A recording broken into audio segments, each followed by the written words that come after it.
Ako po si Dinan Nemia Mendoza Tolentino, taga Barangay Ligaya, Madini, Batangas.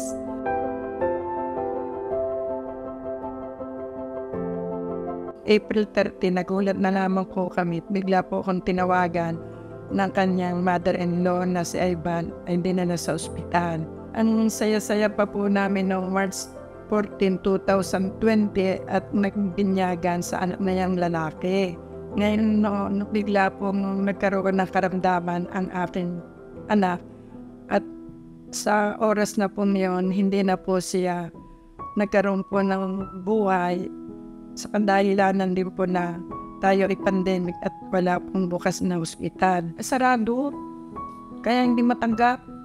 Nakikiusap na nga daw si Joanne doon sa bawang doctors yung nadaan din yung kanina ospital na buksan at kanyang mga lagyan ng first aid. Ay, ang kanya daw hindi naman daw pumayag at sarado lahat.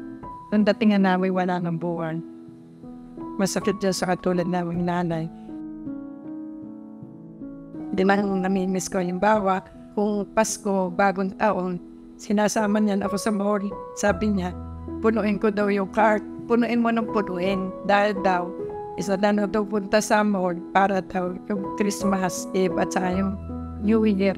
Isa na daw abala, yung masabi niya. Ang masasabi ko po sa kanya, maasikaso po siya sa pamumuhay, yung pagtatrabaho. Sa kanya hindi kagustuhan. Kasi mahirap lang din ang buhay namin noon. Ay nag-aral po siya ng mabuti. Walang nagkagusto na ipapalit yung 5 milyon. Ang kaalagaan po ng Sun Life, Grepa, insurance, ay marami pong natutulungan. Katulad nating mga tao na may mga hanap buhay, kailangan po kumuha ng Sun Life, Grepa, insurance. Kasi po, malaking tulong po yan sa katulad po natin na hindi naman po akalain natin magkakagay ng buhay.